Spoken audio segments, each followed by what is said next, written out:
फैला हुआ है। इसी कारण हमारा देश आज बहुत ही पीछे जा रहा है। और मैं सिंगर आनंद बंधु इंजीनियर आज शपथ लेता हूं कि भारत से पाखंडवाद जड़ से मिटा के रहूंगा।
हमें इतना समझाया, इसके बाद भी हम पाखंड में लीन हैं। साथियों, भगवान में इतनी शक्ति होती तो आज साधु संत संसद में नहीं जाते, लेकिन हमारे बच्चों को समझ में नहीं आ रहा है। ओ कांवर, दुर्गा पूजा, इन्हीं सब चीजों में परेशान है। हम 12-16 घंटा काम करते हैं, लेकिन इन बाबाओं के गुफाओं में हम दान देकर चले आते हैं। आज आप ही लोगों के कारण ऐसे ऐसे बाबा, आसाराम, चित्यानंद, जलेबी बाबा, राधे माँ जैसे पाखंडी निकलते हैं, जो वो लोग बड़े बड़े महलों में रहते हैं, सोने की मोटी मोटी चैन पहनते हैं, पर आप कंगाल के कंगाल ही रहते हो। आप ही के धन से आज वो राजा रहते हैं। और साथियों, मैं बताना चाहता हूँ, आज आप लोग देवी देवताओं पर इतना विश्वास करते हो, अगर इतना ही लक्ष्मी में शक्ति रहती तो आज भारत विश्व का सबसे धनी देश रहता। अगर इतना ही सरस्वती में शक्ति रहती तो आज भारत सबसे ज्यादा शिक्षित रहता। अगर करवा चौथ रखने से पति की उम्र लंबी हो जाती तो आज 20 साल का जवान भारत में शहीद नहीं हो जाता बॉर्डर पे। साथियों, हर रोज इन पाखंडियों की गुफाओं में आप दान करते हो, वही रोज बचा के अपने बच्चों को कोचिंग पढ़ाओ। हर रोज 10-20 रुपए बचाओगे तो आपका बच्चा एक दिन डॉक्टर, इंजीनियर, कलेक्टर, प्रोफेसर बन जाएगा। मूर्ति पूजाए तो सब मीठा है भाई, बाबा साहब जीवन भर कह समझाए। हाँ, मूर्ति पूजाए तो सब मीठा है भाई, बाबा साहब जीवन भर कह समझाए। ललई पेरियार जगदेव को, ललई पेरियार जगदेव को, अब तुम सबको पढ़ाओ, पाखंड हटाओ और देश बचाओ।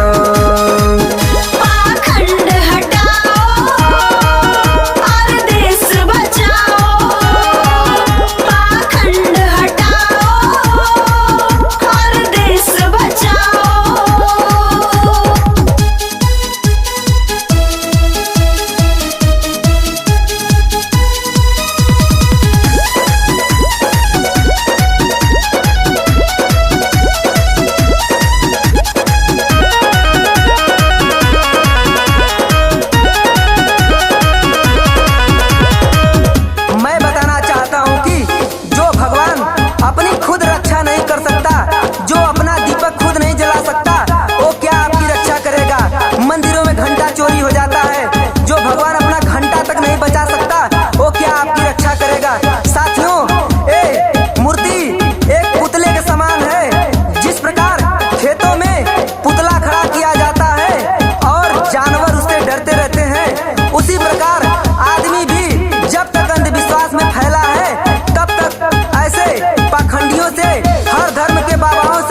गुलाम हो तुम, समझ में न आया। हाँ, झूठा इतिहास में है हमको फंसाया। अभी तक गुलाम हूँ मैं, समझ में न आया। किसी के बाप में हिम्मत है तो, किसी के बाप में हिम्मत है तो सिद्ध करके दिखाओ। पाखंड हटाओ और देश बचाओ। पाखंड हटाओ और देश बचाओ। पाखंड हटाओ और देश बचाओ।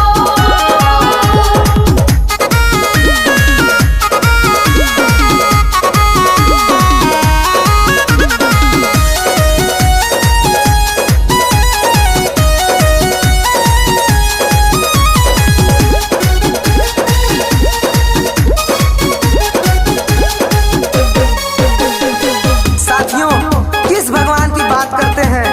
मैं बताना चाहता हूँ, जब आपको भोजन की जरूरत पड़ती है, राशन की जरूरत पड़ती है, किसान धूप में रात दिन मेहनत करके आपको भोजन उपलब्ध कराता है, उसकी मेहनत से आपको भोजन मिलता है।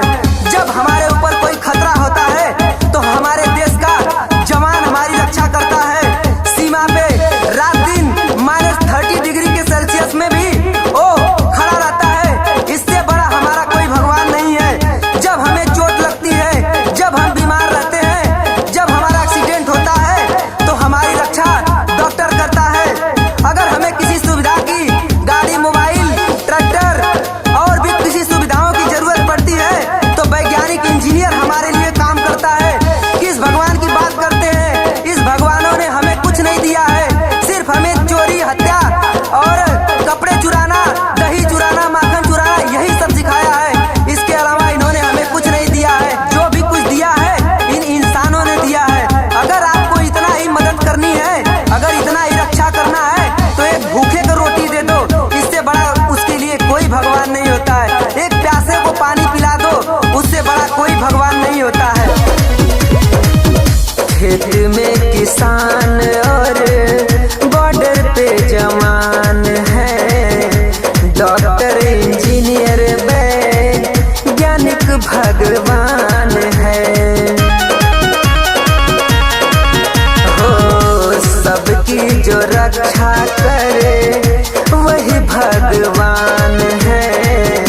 भारत का सबसे प्यारा सच्चा संविधान है। इनके साथ न धोखा करो तुम, इनके साथ न धोखा करो तुम, सच्चाई न छिपाओ। पाखंड हटाओ और देश बचाओ। पाखंड हटाओ और देश बचाओ। पाखंड हटाओ और देश बचाओ।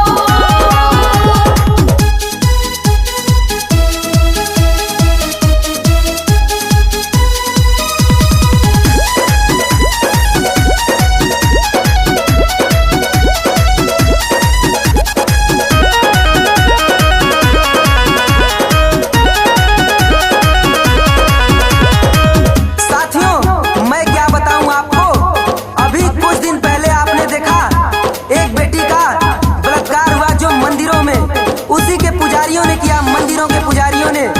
तो बताइए आप, भगवान वो कहाँ गया था? चलो ठीक है, भगवान नहीं आया तो अल्लाह को तो आना चाहिए। अल्लाह नहीं आया तो मसीहा को आना चाहिए। साथियों, वो मुसलमान की बच्ची थी। हिंदू का भगवान 33 करोड़ में अगर दम नहीं है तो अल्लाह को तो बचाना चाहिए। साथियों, मैं सच्ची बात बताना चाहता हूँ, किसी के पास कोई पावर नहीं है। जो भी पावर है, शक्ति है, इंसान के पास है। साथियों, अगर किसी को डर है तो संविधान से, ये भारत के कानून से निर्दोषों की हत्या हो जाता है तो कहाँ भगवान चला जाता है? जब इतने शक्तिशाली राम रहीम थे तो कैसे भारत गुलाम हो गया?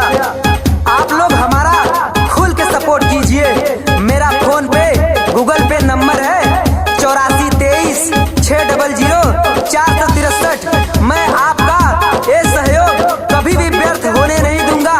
मैं देश को एक अलग इतिहास बना के दिखाऊंगा। लूटी जब बेटी की इज्जत आए नाही राम रे, देश जब गुलाम था ना आए रहमान रे। हाँ लूटी जब